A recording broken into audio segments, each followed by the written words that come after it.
السلام علیکم دوستو، کیسے ہو آپ سب؟ میں ہوں عریج اور آپ ہیں اس وقت میرے یوٹیوب چینل عریج شاہ ناولز پہ۔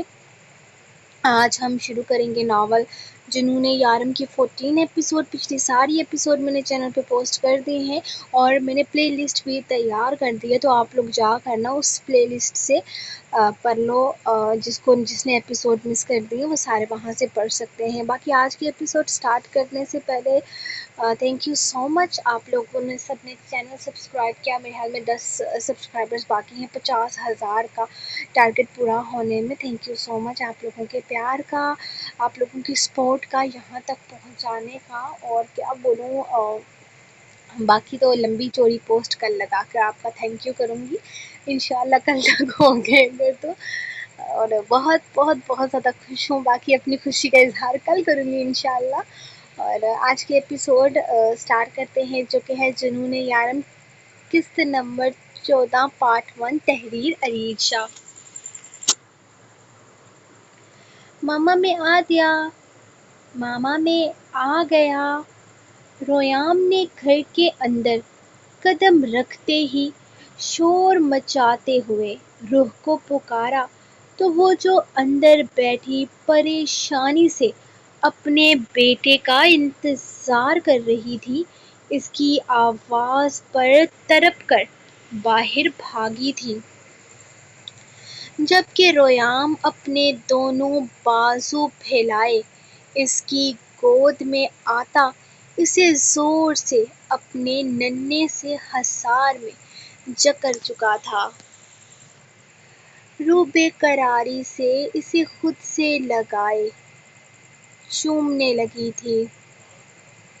وہ اس کو ٹٹولتے ہوئے دیکھتی اس کے زخمی گال کو بار بار چوم رہی تھی، جبکہ اس کا ہونٹ بھی پھٹا ہوا تھا۔ اس کے ہاتھ پیروں کو دیکھتی وہ کتنی ہی دیر اسے ساتھ لگائے تڑپ کر روتی رہی تھی۔ آئی ایم سوری میرا بچہ، ماما بہت بری ہے۔ ماما نے آپ کا خیال نہیں رکھا، ماما نے آپ کو کسی گندے انکل کو لے جانے دیا۔ ماما کو معاف کر دو بیٹا، ماما کی وجہ سے آپ کو اتنی ساری چوٹ لگی۔ وہ اسے چومتے ہوئے اپنے سینے سے لگاتے بول رہی تھی، جبکہ رویام جو اس سے مل کر خوش ہو رہا تھا، اس کی باتوں کو نہیں سمجھ سکتا تھا۔ روح میرا بچہ ریلیکس ہو جاؤ، تمہاری وجہ سے کچھ نہیں ہوا۔ رویام ٹھیک ہے، ہمارے لیے اتنا ہی کافی ہے۔ اس طرح سے رو کر تم اپنے رویام کو بھی پریشان کر رہی ہو۔ یار چلو بس کرو، دیکھو میرا چوزا بھی رونے لگ گیا ہے۔ یارم روح کے پاس آتا اسے سمجھاتے ہوئے بولا تھا، جو کہ اپنے بیٹے کو صحیح سلامت اپنی باہوں میں لیتے ہوئے یارم کے سینے سے لگتی ایک دفعہ پھر سے پھوٹ پھوٹ کر رو دی تھی، جبکہ اپنی ماں کو روتے دیکھ وہ بھی اپنے ہونٹ باہر کو لٹکا کر رونے کی تیاری پکڑ چکا تھا۔ یارم مجھے معاف کر دیجیے، مجھ سے بہت بڑی غلطی ہو گئی، میں بہت ناشکری ہو گئی ہوں۔ ہر بات پر ضد، ہر بات پر ہٹ درمی، آج میری فضول ضد میرے بچے کو کہاں پہنچا گئی ہے۔ آئی ایم سوری یارم، میں بہت خود غرض ہو گئی تھی۔ اپنی ایک ضد کی وجہ سے میں نے اپنے بچے کو کہاں پہنچا دیا۔ نہ میں پاکستان آنے کی ضد کرتی، نہ یہ سب کچھ ہوتا۔ میں آئندہ کبھی آپ سے بھیجا ضد نہیں کروں گی۔ اللہ نے میرا بچہ مجھے واپس کر دیا، اب دوبارہ ایسی غلطی نہیں کروں گی۔ آئی ایم سوری یارم، آج آپ اگر پاکستان نہ آتے تو نہ جانے کیا ہو جاتا۔ وہ دوبارہ سے رونے لگی۔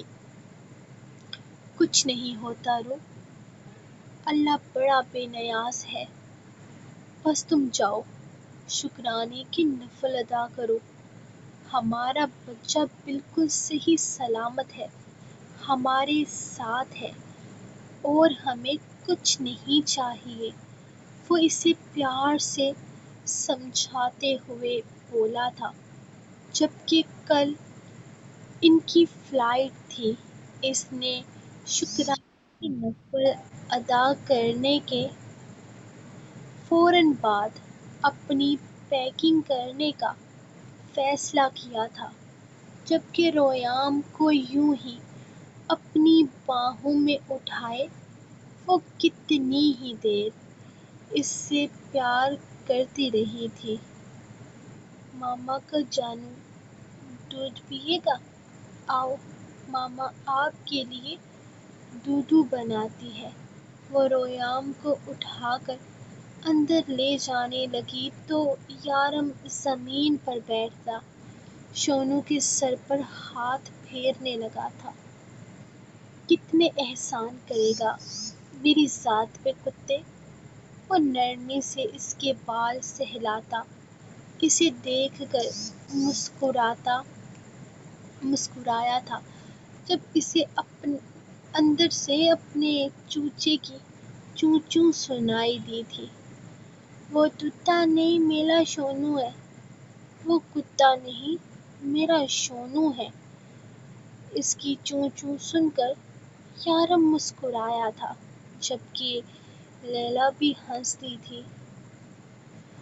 وہ گہری نیند سو رہا تھا جب اسے اچانک محسوس ہوا کہ کوئی اس کے کمرے میں داخل ہوا ہے۔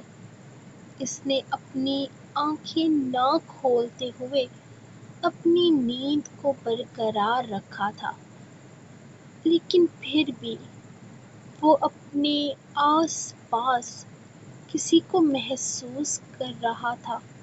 اس کی آنکھ اچانک کھلی تھی، اپنے سامنے اپنی ماں کو دیکھ کر جو اس کے ہاتھ کو تھامے حیرت سے زمین پر پڑے کاغذات پر کچھ کرنے کی کوشش کر رہی تھی۔ جب اس نے اچانک اپنا ہاتھ کھینچا۔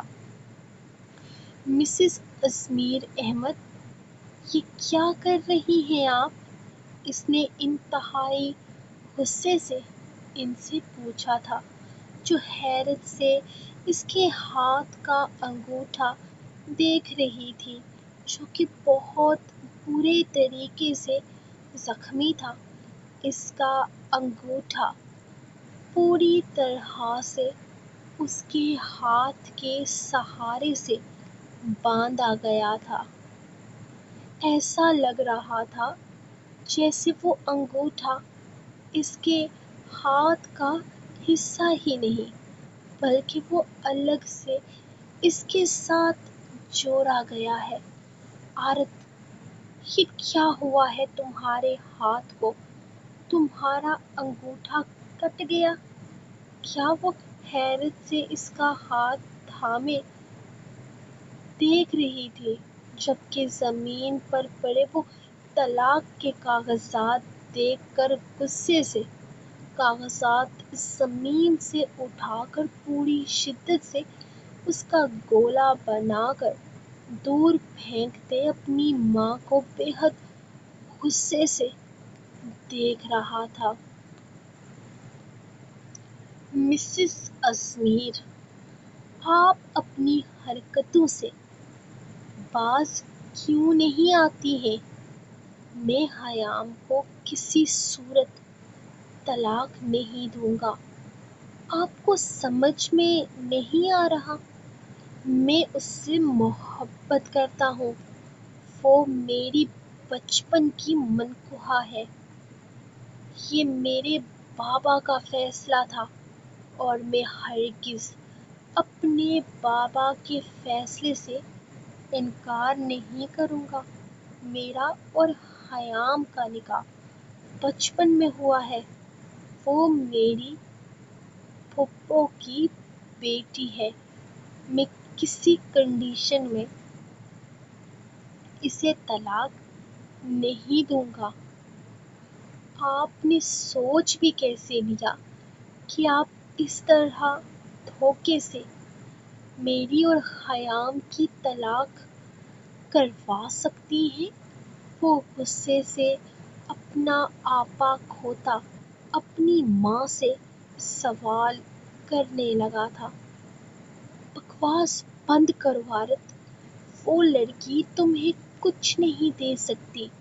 ارے اس کے پاس تو کوئی جائیداد بھی نہیں رہی، کچھ بھی نہیں رہا اس کے پاس۔ کیا کرو گے اس سے شادی کر کے؟ کچھ بھی حاصل نہیں ہے تمہیں استنبول میں۔ میں نے تمہاری شادی طے کر دی ہے۔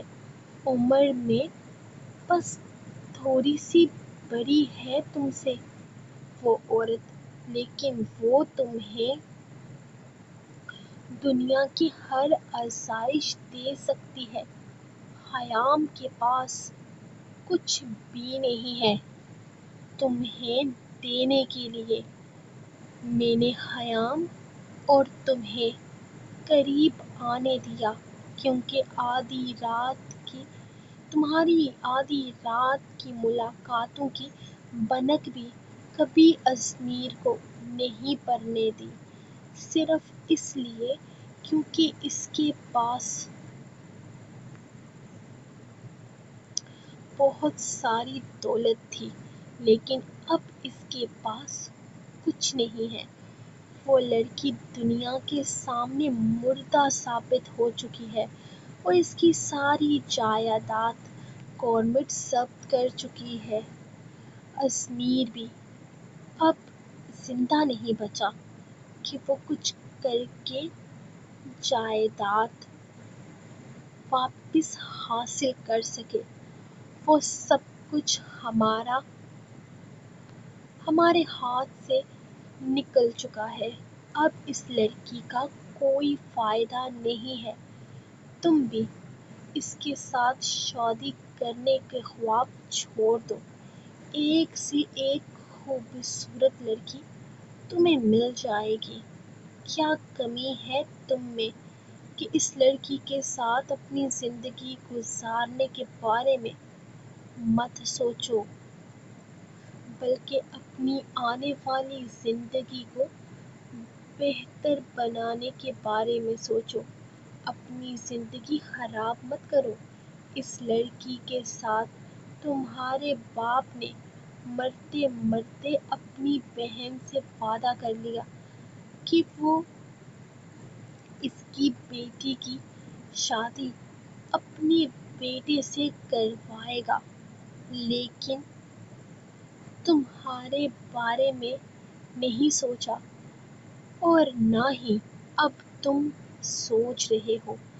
حیام کے پاس کیا ہے؟ وہ لڑکی پاگل ہے، اسے اٹھنے بیٹھنے کا سلیقہ نہیں ہے۔ کیسے سروائیو کرے گی وہ تمہارے ساتھ؟ وہ کبھی تمہارے ساتھ نہیں چل سکتی۔ میری بات کو سمجھنے کی کوشش کرو۔ طلاق دو اسے اور اپنی زندگی میں آگے بڑھو۔ تمہارے پاس بہت کچھ ہے، تم ہینڈسم ہو، تم اپنی زندگی کو بہتر سے بہترین بنا سکتے ہو۔ یہ موقع روز روز نہیں ملتا۔ اپنی آنے والی زندگی کو بہتر بنانے کے لیے تمہیں خود کوشش کرنی ہوگی۔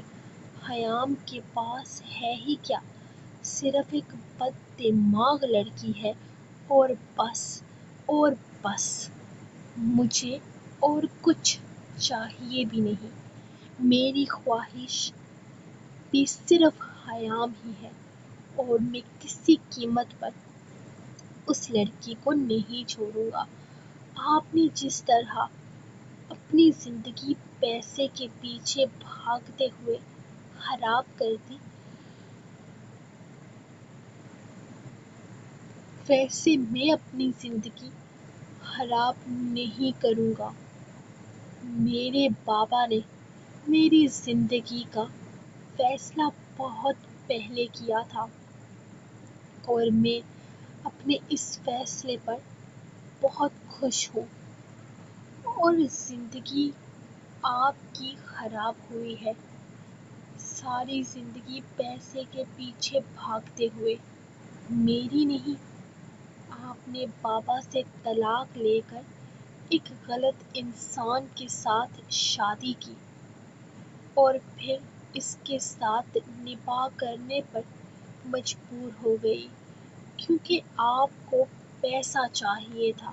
لیکن میری ایسی کوئی مجبوری نہیں ہے۔ میں اپنی زندگی میں بہت خوش ہوں۔ آپ ساری زندگی کچھ حاصل نہیں کر پائی۔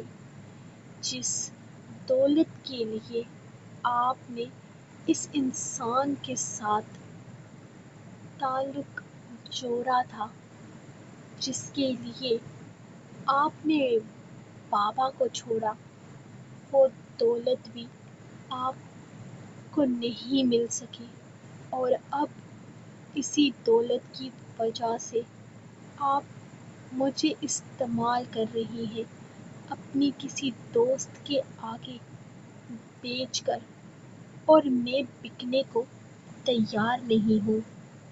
اور یقیناً آپ نے جو میرے ساتھ کرنا تھا، وہ بھی بہت اچھے طریقے سے سمجھ چکا ہوں۔ میں نے سنا تھا ڈیول کبھی کچھ بھی بے وجہ نہیں کرتا۔ اس بات کا مطلب آج سمجھ میں آیا کہ اس نے میرا ہاتھ اس قدر زخمی کیوں کیا، تاکہ میں اپنی ماں کا اصل چہرہ دیکھ سکوں۔ میری نیند میں ہونے کا فائدہ اٹھا کر آپ ان پیپر پر مجھ سے انگوٹھا لگوانا چاہتی تھی، تاکہ خیام کو طلاق کے کاغذات بھجوا دیں۔ لیکن آپ کا پلان کامیاب نہیں ہو سکا، اور اس کے لیے میں ڈان ڈیول کا شکریہ ادا ضرور کروں گا۔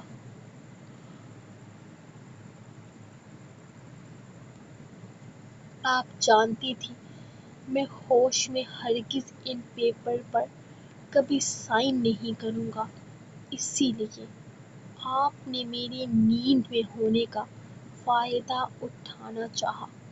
گڈ پلاننگ، بٹ آپ کا پلان کامیاب نہیں ہو سکا۔ وہ انسان آپ کو کافی اچھے طریقے سے سمجھ گیا ہے، لیکن شاید وہ نہیں جانتا کہ اپنی ماں کا اصل چہرہ میں بہت پہلے دیکھ چکا ہوں۔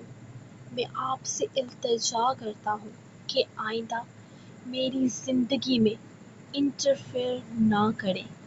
مجھے آپ کی ضرورت نہیں ہے۔ اس کے لفظ سخت تھے، لیکن اس کی ماں کو پرواہ نہیں تھی، کیونکہ وہ تو سب کچھ پلان کر رہی تھی، اور یقیناً اس کی اگلی پلاننگ کافی سخت ہونے والی تھی، لیکن اسے پرواہ نہ تھی۔ وہ تو رات ہونے کا انتظار کر رہا تھا، تاکہ اپنے زخم پر مرہم لگوا سکے اپنی شہزادی کے ہاتھوں۔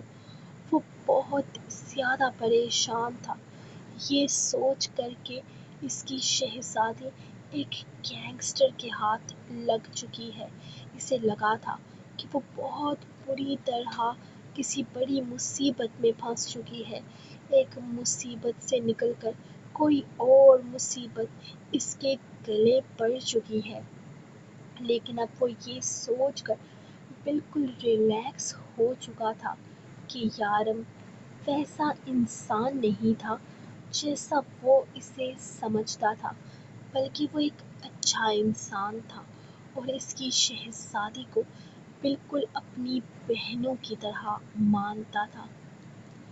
یارم، مجھے ایک بات کی سمجھ نہیں آ رہی. ہم نے اس کا ہاتھ، میرا مطلب ہے انگوٹھا، کیوں کاٹا؟ ٹھیک ہے، میں سمجھ سکتی ہوں وجہ یقیناً وہی ہوگی، لیکن پھر بھی اس نے ریام کی جان بچائی تھی. اس نے ہم پر احسان کیا تھا. ہمارا بچہ اس کی وجہ سے صحیح سلامت ہے. تمہیں اس کا انگوٹھا نہیں کاٹنا چاہیے تھا. مجھے لگتا ہے یہ تھوڑا اوور ہو گیا. وہ چھت پر اس کے ساتھ کھڑی اس سے باتیں کر رہی تھی. اس وقت رات کے 12 بج رہے تھے. اس کی ماں اس کے ساتھ فراڈ کرنے کے چکر میں ہے. ڈیئر لیلا، وہ ہلکا سا مسکرا کر بولا تھا، جبکہ لیلا اس کی بات کو سمجھی نہیں تھی. کون سا فراڈ؟ کیسا فراڈ؟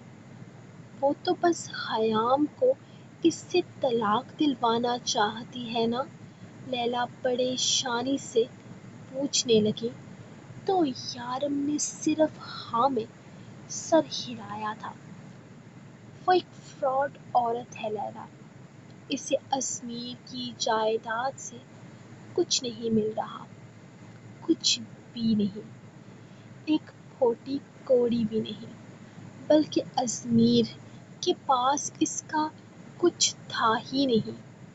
جو کچھ تھا خیام کا تھا، اور خیام کی موت کے ساتھ ہی اس کے پاس جو کچھ تھا سب کچھ ضائع ہو چکا ہے. مسز ازمیر احمد کو اپنے شوہر کی جائیداد سے کچھ بھی نہیں ملا، یہاں تک کہ وہ کوٹھی تک سیل کر دی گئی ہے جس میں وہ رہتی تھی. وہ جانتی ہے خیام زندہ ہے. اسے خیام کے وجود سے کوئی فائدہ نہیں ہوا تو وہ اپنے بیٹے کے ساتھ بھی اس کو کیوں رہنے دے گی؟ وہ اپنے بیٹے کی شادی کسی امیر ترین عورت سے کروانا چاہتی ہے.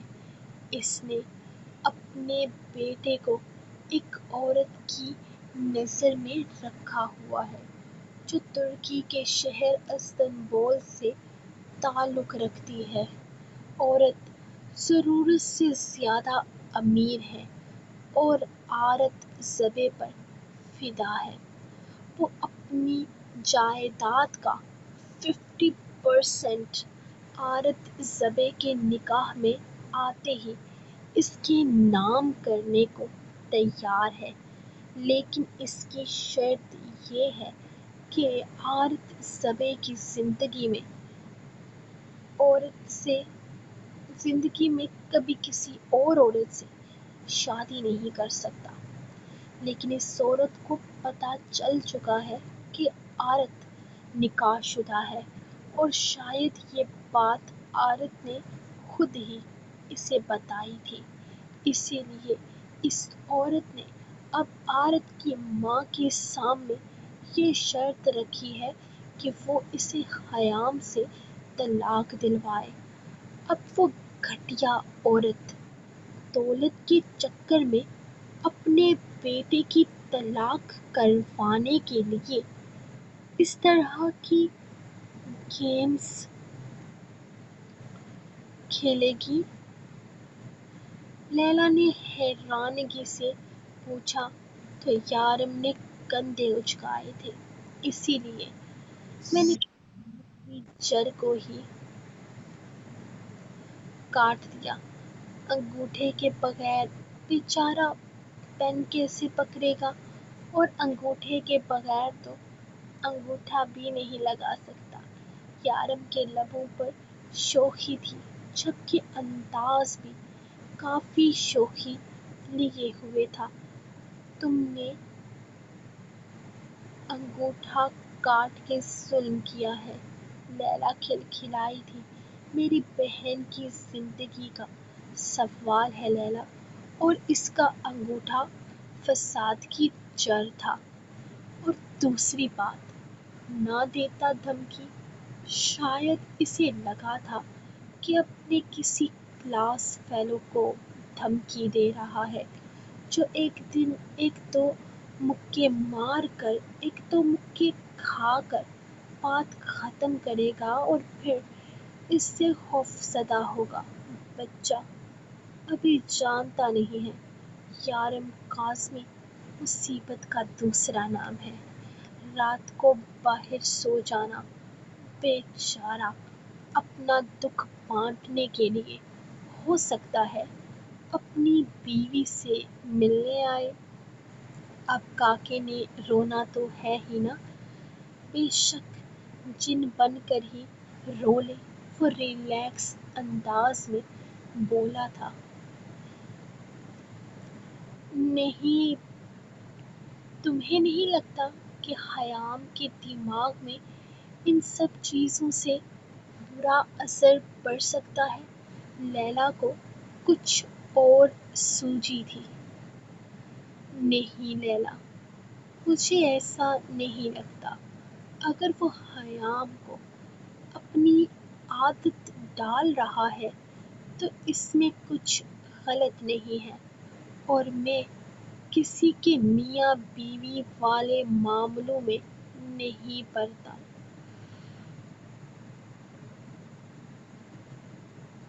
میں خود اس معاملے میں تھوڑا سیلف obsessed ہوں۔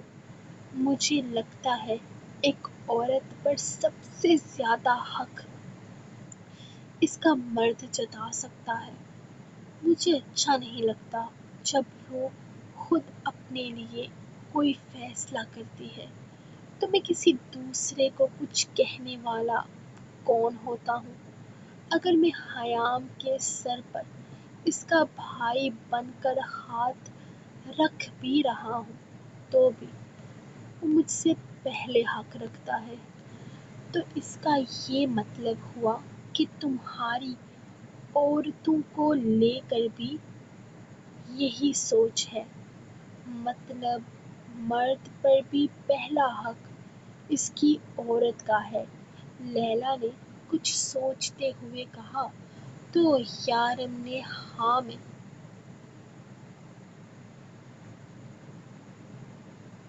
سر ہلایا تھا، ہلاتے کندھے اچکائے تھے۔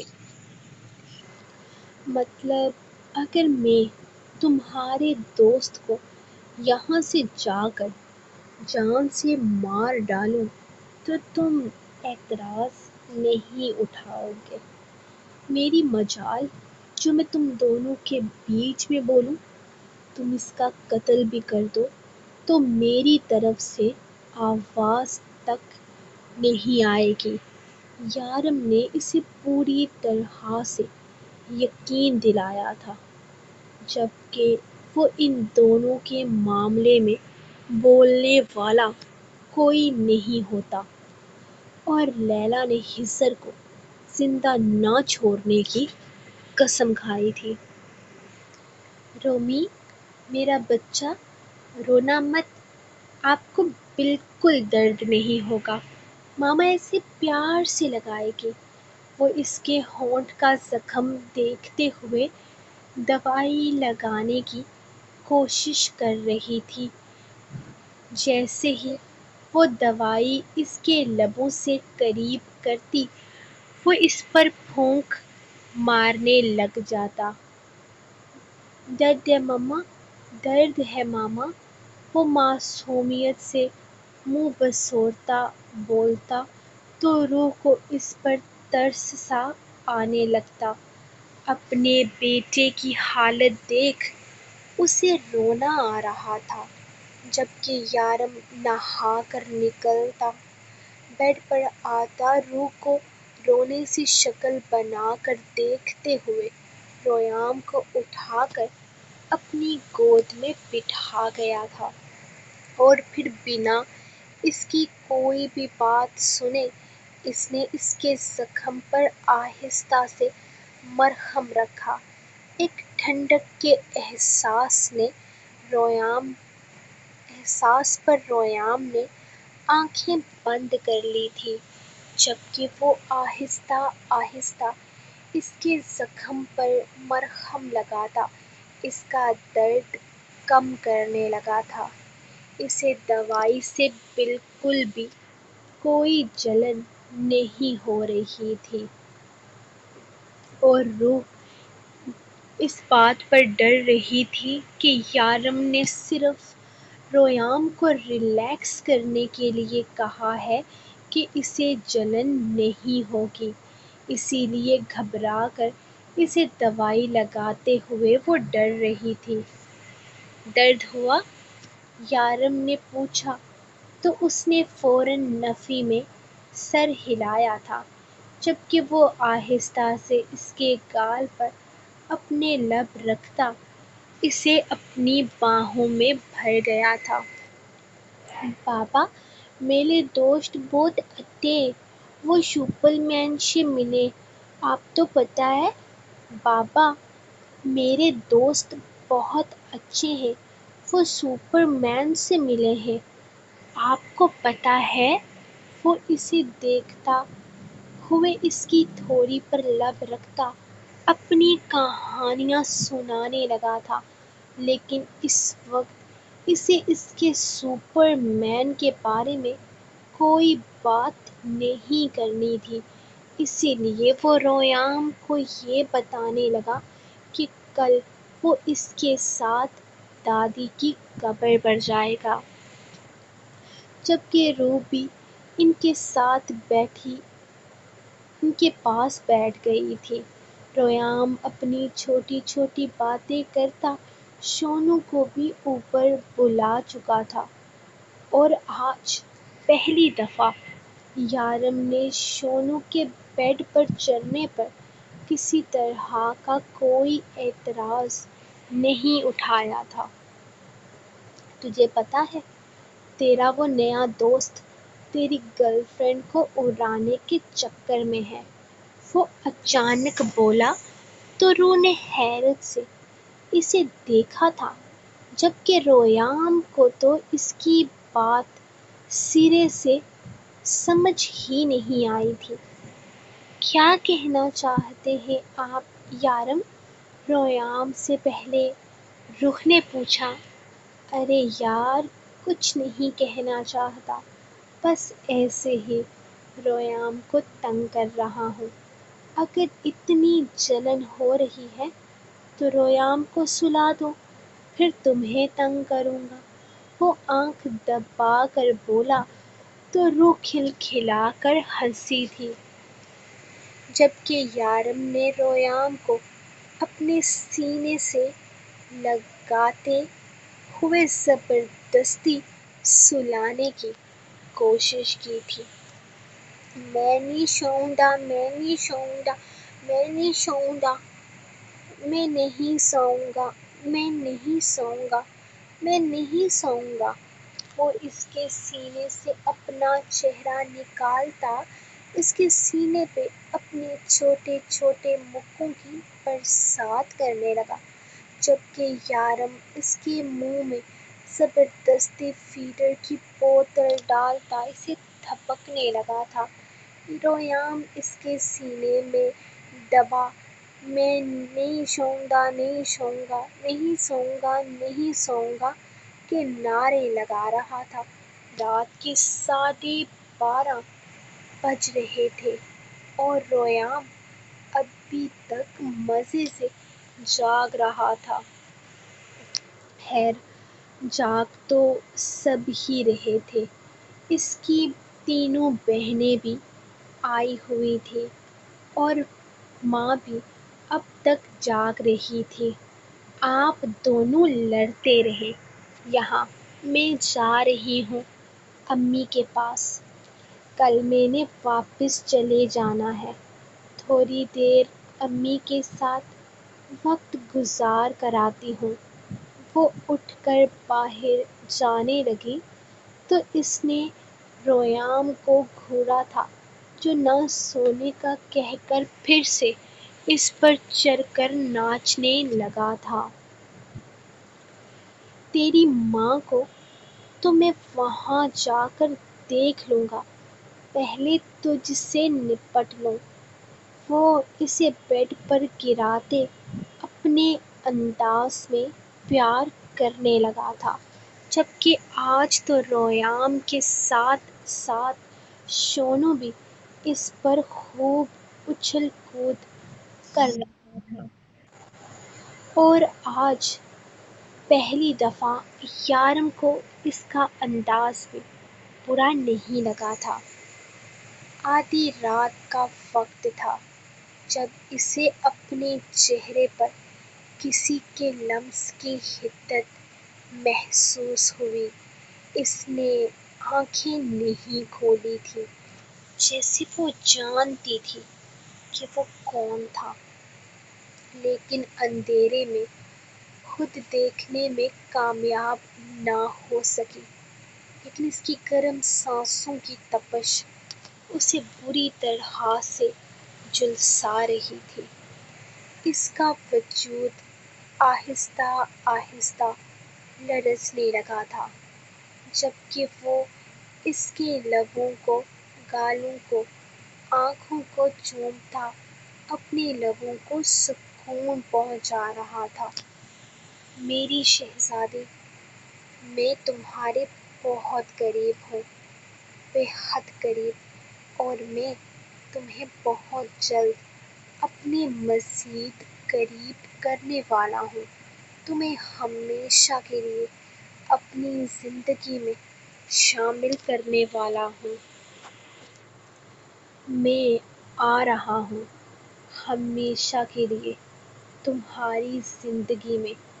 اب مزید میں انتظار نہیں کر سکتا۔ میری دھڑکنیں تمہارے لیے بے قرار ہیں۔ میں اب صرف اور صرف تمہیں اپنی زندگی میں شامل کرنا چاہتا ہوں۔ اب میں یہ دوریاں مٹا دوں گا، یہ فاصلے مٹا دوں گا۔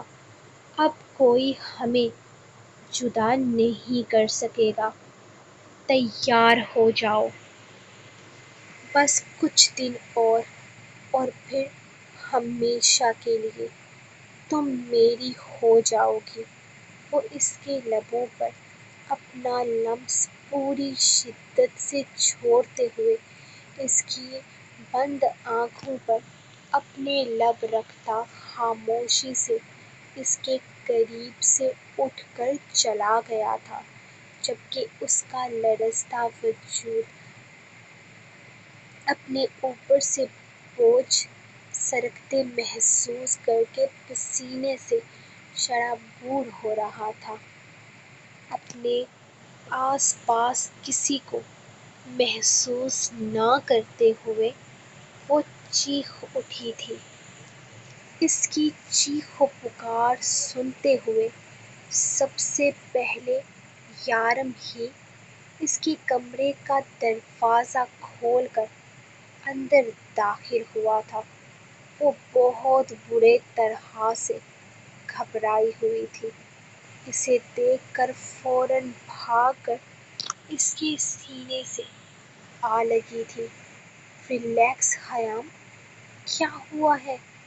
تم اس طرح سے ڈر رہی ہو؟ یارم اسے بیڈ پر بٹھاتے ہوئے پوچھنے لگا، جبکہ روح اور لیلا بھی کمرے میں آ چکی تھیں۔ وہ سب لوگ ابھی تک جاگ رہے تھے۔ وہ جن یہاں آیا تھا، میرا پیچھا کرتے کرتے وہ یہاں تک آ گیا ہے یارم بھائی، وہ ابھی یہاں میرے پاس تھا، مجھ سے باتیں کر رہا تھا۔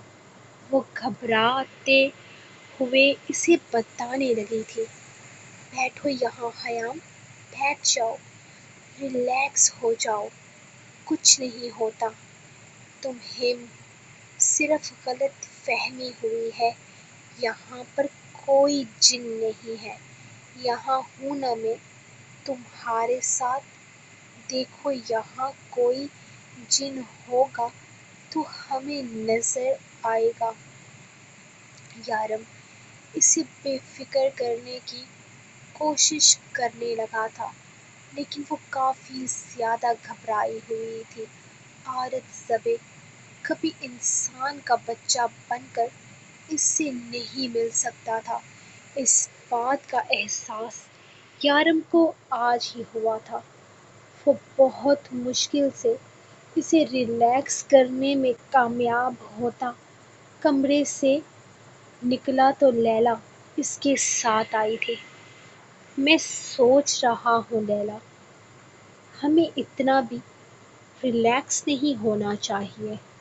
اب یہ عارت زبے میری بہن کو ڈرا رہا ہے اور یہ چیز میں برداشت نہیں کروں گا۔ اس سے کہو کہ اگر انسان کا بچہ بن کر خیام کے ساتھ اپنا تعلق قائم رکھنا چاہتا ہے تو ٹھیک ہے، اگر اسی طرح اسے ڈرا دھمکا کر ہراساں کرے گا تو میں بھول جاؤں گا کہ وہ میری بہن کا شوہر ہے۔ یارم نے کافی غصے سے کہا تھا، جبکہ لیلا نے صرف ہاں میں سر ہلایا تھا۔ اس کی آنکھ کھلی تو روح فجر کی نماز سے فارغ ہوتی واپس آ کر اس کے قریب بیٹھی تھی۔ وہ آہستہ سے اس کا ہاتھ کھینچ کر اسے اپنے قریب کرتا اپنے سینے میں چھپا گیا تھا۔ اس کے لبوں کو چومتے ہوئے وہ اپنی جسارتیں اس کے بدن پر بڑھانے لگا تو روح کو احساس ہوا تھا کہ یہ وقت ہرگز اس کی شدتیں سہنے والا نہیں ہے۔ یارم آپ بھی نہ کبھی بھی کہیں بھی شروع ہو جاتے ہیں، اٹھیں، آج بہت کچھ کرنا ہے، قبرستان چلنا ہے، پھر وہاں سے واپس آ کر شاپنگ پر جانا ہے، سب کے لیے گفٹس لینے ہیں، آج بالکل ٹائم نہیں ہے آپ کے رومانس کا، اٹھیں، ریام بھی تھوڑی دیر میں جاگ جائے گا۔ وہ اس کی جسارتوں کو روکنے کے لیے بولی تھی، لیکن یارم اب رکنے کا ارادہ نہیں رکھتا تھا۔ وہ اپنی شدتیں اس کے نازک وجود پر بڑھاتا ہوا اس کے لبوں کو اپنے لبوں میں قید کر گیا تھا۔ وہ مزید ایک لفظ نہیں بول پائی تھی، جبکہ یارم کی شدتوں میں اضافہ ہوتے دیکھ وہ سمجھ گئی تھی کہ وہ جلدی اسے بخشنے والا نہیں ہے، اور پھر اس نے اسے سچ میں نہیں بخشا تھا۔ جب تک وہ اس کے نازک وجود سے اپنی تمام تر تھکن نہ مٹا گیا، تب تک اس کے نازک وجود کو اپنی باہوں میں قید کیے ہوئے تھا۔ وہ چاہ کر بھی اس کی باہوں سے آزاد نہیں ہو پائی تھی۔ جبکہ اس کی شدتیں سہتی وہ اپنی حالت پر ترس کھانے پر مجبور تھی، لیکن ہمیشہ کی طرح یارم کو اس پر ترس ہرگز نہیں آیا تھا۔ اس کی نازک سانسوں کو ہلکان کرتا وہ پوری شدت سے اس کی دھڑکنوں میں بوچھال برپا کر گیا تھا۔ اس کا سکون تباہ کرنے کے بعد ہی وہ پرسکون ہوا تھا۔ ارے امی، آپ یہ صبح صبح کہاں جا رہی ہیں؟ یارم قبرستان جانے کی تیاری کر رہا تھا جب امی کو دوپٹہ لے کر کمرے سے نکلتے دیکھا۔ وہ سفید رنگ کا دوپٹے میں تھی اور سفید رنگ کا دوپٹہ وہ کہیں باہر جاتے ہوئے ہی پہنتی تھی۔ رخ بیٹا، اقصیٰ کی طبیعت بہت خراب ہے۔ اس کو کوئی بہت عجیب بیماری ہو گئی ہے، ڈاکٹر نے جواب دے دیا ہے۔ بس اسی کو دیکھنے جا رہی ہوں۔ دعا کرو کہ اللہ اس کو آسان موت دے۔ امی کی دعا اتنی عجیب تھی کہ وہ حیران رہ گئی۔ وہ کیسے اقصیٰ خالہ کو موت کی بددعا دے سکتی تھی؟ امی، آپ کیسی باتیں کر رہی ہیں؟ آپ کسی کے لیے موت کی دعا مانگ رہی ہیں؟ وہ پریشانی سے کہنے لگی تو تعظیم بی بی کی آنکھوں سے آنسو بہنے لگے تھے۔ میری بچی، میں تجھے کیا بتاؤں، اس کی بیماری پھیلتی جا رہی ہے۔ ڈاکٹر نے ہاتھ سے شروع ہوئی اس بیماری کو کنٹرول نہ ہونے کی وجہ سے پہلے اس کا ایک ہاتھ کاٹا اور پھر اس کا بازو۔ کہتے ہیں کہ بیماری پیر تک جا پہنچی ہے۔ دن رات تڑپتی موت کی دعائیں مانگتی ہے بیچاری۔ دن رات خدا سے معافی مانگتی ہے کہ جن لڑکیوں کی زندگی اس کی وجہ سے تباہ ہوئی ہے، اس کے لیے اللہ اسے معاف کر دے۔ بیٹی، تو بھی میرے ساتھ چل۔ وہ تجھ سے ایک دفعہ ملنے کے لیے تڑپ رہی ہے، صرف ایک دفعہ۔ وہ تجھ سے معافی مانگنا چاہتی ہے۔ میں یارم کے ڈر سے تجھ سے نہیں کہہ رہی تھی۔ یقیناً وہ تجھے نہیں جانے دے گا، لیکن اگر ایک مرتی ہوئی عورت کو چند لمحے کے لیے سکون مل جائے تجھے دیکھ کر، تو اس میں بھلا کیا برائی ہے؟ تعظیم بی بی نے عاجزی سے کہا۔ جی امی، میں جا رہی ہوں، ان سے پوچھ کر آپ کو بتاتی ہوں۔ وہ کہتے ہوئے کمرے کی طرف جانے لگی تھی جب یارم رویام کو لے کر وہیں کھڑا نظر آیا۔ یقیناً وہ ان کی باتیں بھی سن چکا تھا۔ میں انکار کر دیتا اگر بات اتنی سیریس نہ ہوتی تو۔ میں قبرستان جا رہا ہوں تو ایسا کرتا ہوں کہ آپ کے ساتھ ہی چلتا ہوں۔ میں روح کو کہیں بھی اکیلے بھیجنے کا رسک نہیں لے سکتا۔ واپسی پر ہم قبرستان سے ہو کر آ جائیں گے۔ کیا خیال ہے چوزے؟ اس نے رویام سے پوچھا تو اس نے فوراً ہاں میں سر ہلایا تھا، جبکہ تعظیم بیوی تھوڑا سا کو سکون ملا تھا۔ انہیں لگا نہیں تھا کہ یارم اسے جانے دے گا۔ ٹھیک ہے، روح جلدی سے تیار ہو لو، ہم سب ساتھ چلتے ہیں۔ وہ کہہ کر رویام کو لے کر باہر نکل گیا تھا، جبکہ روح اپنی تیاری کرنے جا چکی تھی۔ بیٹا، تم بھی اندر آ جاؤ، یہاں کوئی نہیں ہے، صرف اقصیٰ ہی ہوتی ہے۔ اس کی بیٹیاں شادی شدہ ہیں، اپنے اپنے گھر میں ہیں۔ ان کے سسرال والے ماں سے ملنے نہیں آنے دیتے، اور اصل بات تو یہ ہے کہ اس کی بیٹیاں خود بھی ان سے نہیں ملنا چاہتی۔ وہ کافی عرصے سے تعلق توڑ چکی ہیں۔ جن بیٹیوں کے لیے وہ ساری زندگی الٹے سیدھے کام کرتی رہی، ان بیٹیوں کو جب پتہ چلا کہ ہماری ماں یہ سب کچھ کرتی رہی ہے تو بیٹیوں نے ہی ساتھ چھوڑ دیا۔ یارم کو بتاتے ہوئے اندر چلی گئی۔ یہ اقصیٰ وہی ہے جنہوں نے تمہیں شمس شیخ کو بیچا تھا؟ یارم نے کچھ یاد کرتے ہوئے کہا تو اس نے ہاں میں سر ہلایا تھا۔ ہم اس عورت کی عیادت کے لیے آئے ہیں، یارم نے اس سے گھور کر پوچھا۔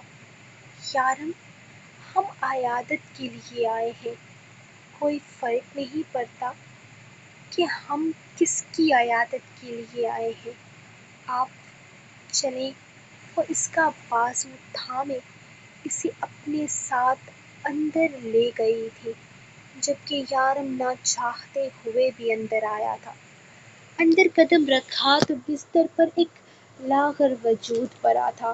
کبھی اقصیٰ خالہ اس طرح کی عورت کو دیکھ کر منہ بنا کر قریب سے گزرتی تھی تو کبھی کراہیت محسوس کرتی تھی، لیکن آج وہ خود ایسے حال میں آ چکی تھی، اسے افسوس ہوا تھا۔ السلام علیکم خالہ، کیسی ہیں آپ؟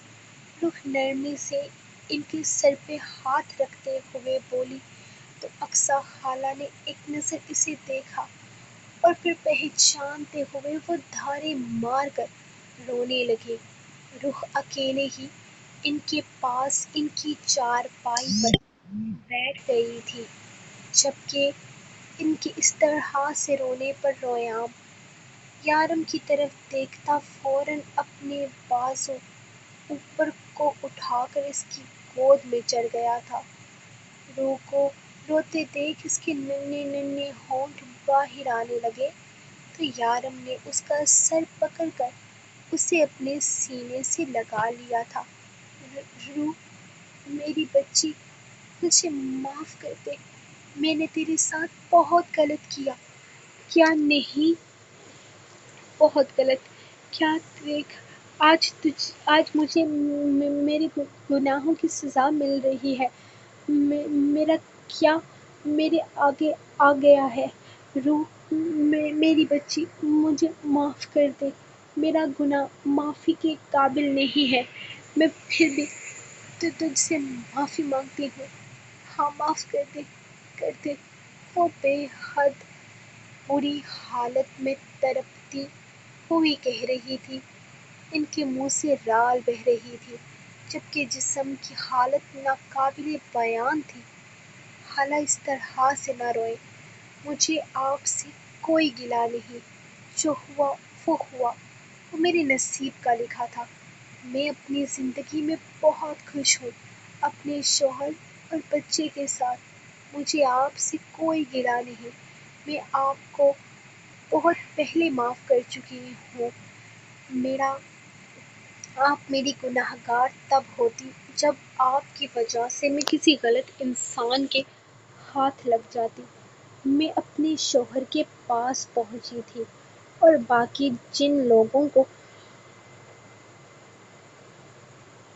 آپ نے یہاں سے باہر بھیجا ہے، میں دعا کرتی ہوں کہ اللہ ان کے لیے بھی بہتری کرے۔ وہ انہیں دیکھتے ہوئے بولی۔ وہ ہرگز نہیں جانتی تھی کہ یارم ان لڑکیوں کو بہت پہلے بازیاب کروا چکا ہے جو اقصیٰ خالہ نے پاکستان سے دبئی بھیجی تھی، جبکہ روح بنا کوئی شکوہ کیے انہیں دیکھ رہی تھی۔ ان کی حالت ایسی تھی ہی نہیں کہ وہ کوئی شکوہ گلہ کر پاتی، جبکہ وہ پھوٹ پھوٹ کر روتی اس سے معافیاں مانگ رہی تھی، اور اب اس کے علاوہ وہ کر ہی کیا سکتی تھی؟ وقت اور حالات نے انہیں کہاں سے کہاں پہنچا دیا تھا۔ یارم زیادہ دیر وہاں نہیں رکا تھا۔ روح کا تو نہ جانے کتنی دیر وہاں بیٹھ کر رونے کا ارادہ تھا، لیکن نہ جانے کیوں یارم کو اس عورت پر بالکل ترس نہیں آیا تھا۔ نہ جانے کتنی لڑکیوں کی زندگی اس کی وجہ سے برباد ہوئی تھی، اور اب خدا کے عذاب پر وہ رو رہی تھی۔ وہ ایسی عورت کے لیے اپنی بیوی کے آنسو بھی ضائع نہیں کروانا چاہتا تھا، اسی لیے اسے اٹھنے کا اشارہ کیا۔ چلو، ہمیں امی کی قبر پر جانا ہے۔ وہ اسے دیکھتے ہوئے بولا تو روح فوراً اٹھ گئی تھی۔ خالہ، اللہ آپ کو شفا دے۔ شام 5 بجے کی میری فلائٹ ہے۔ میں واپس دبئی جا رہی ہوں، لیکن آپ کو اپنی خاص دعاؤں میں یاد رکھوں گی۔ وہ اٹھ کر کھڑی ہوتے ہوئے بولی تو اس نے نفی میں سر ہلایا تھا۔ نہیں میری بچی، میرے لیے دعا مت کرنا، مجھے زندگی نہیں چاہیے۔ دعا کر کہ اس عذاب سے میری جان چھوٹ جائے، مجھے موت آ جائے۔ اللہ پاک مجھ پر رحم کر کے اس دنیا سے اٹھا لے، یہ تکلیف مجھ سے برداشت نہیں ہوتی۔ وہ ایک دفعہ پھر سے روتے ہوئے بولی تو روح کی آنکھوں میں آنسو آ گئے تھے، جبکہ یارم اسے مزید رونا دھونا کرتے دیکھ رویام کو لے کر باہر چلا گیا تھا۔ اسے تھوڑی ہی دیر میں اپنے پیچھے آتی روح نظر آئی تھی، جو کافی اداس لگ رہی تھی۔ یارم، اس نے اقصیٰ خالہ کے لیے کچھ کہتے ہوئے رونا چاہا تھا، جب یارم نے اسے خاموش رہنے کے لیے کہہ دیا۔ روح، میں اس بارے میں کوئی بات نہیں کرنا چاہتا۔ میں ایک مرتی ہوئی عورت کے لیے اپنے منہ سے ایسا کچھ بھی نہیں نکالنا چاہتا جو میرے خدا کو پسند نہ آئے۔ اس لیے بہتر ہوگا کہ مجھے کچھ بھی بولنے پر مجبور مت کرو۔ چلو، ہم لیٹ ہو رہے ہیں، اس نے کہتے ہوئے اس کے لیے گاڑی کا دروازہ کھولا تھا، جبکہ روح چاہ کر بھی اقصیٰ خالہ کے لیے کچھ نہیں کہہ سکتی تھی، جبکہ یارم کی گاڑی کا رخ اب قبرستان کی طرف تھا۔ وہ دعائیں مانگتے ہوئے اپنے ننھے ننھے ہاتھ اپنے چہرے پر پھیرتا فوراً قبر کے تختے پر پیار کرتے ہوئے وہیں بیٹھ گیا تھا۔ دادو، بابا تے ٹیم میں لو جانا اور زور سے بابا تے ٹانگ کھینچنا، اور آپ اللہ جی تے پاس ہونا تو ان کو میلا پال دینا۔ دادو، بابا کی ڈریم میں روز آنا، زور سے بابا کے کان کھینچنا، اور آپ اللہ جی کے پاس ہونا تو ان کو میرا پیار دینا۔ فاطمہ بی بی کی قبر پر پیار کرتے ہوئے وہ کہنے لگا، جبکہ یارم اپنی دعا ختم کرو ایک نظر اس کے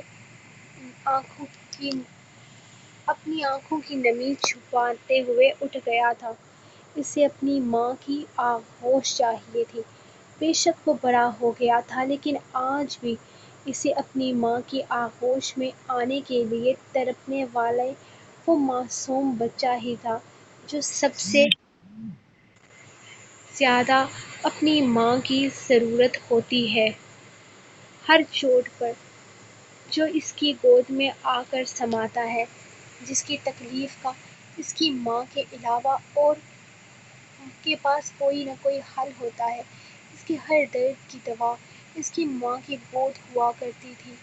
لیکن اس کی ماں اس سے دور چلی گئی تھی، اس جہان میں جہاں سے آنا واپس ممکن نہیں تھا، لیکن وہ جانتا تھا اس کی ماں یقیناً وہاں بھی کسی اچھی جگہ پر ہوگی، اور وہ جانتا تھا کہ وہ ہر وقت اپنی ماں کے دعاؤں کے حصار میں ہے۔ اسی لیے تو بنا کوئی بھی ہنگامہ کیے، بنا کوئی بھی شکوہ کیے وہ اٹھ گیا تھا۔ لبوں پر ہلکی سی مسکراہٹ سجائے اس نے اپنی ماں کی قبر کا دیدار کرتے ہوئے قبرستان سے باہر جانے کا فیصلہ کیا تھا، جبکہ روبی اپنی بات مکمل کرتی کافی تیزی سے وہاں بیٹھ رہی تھی۔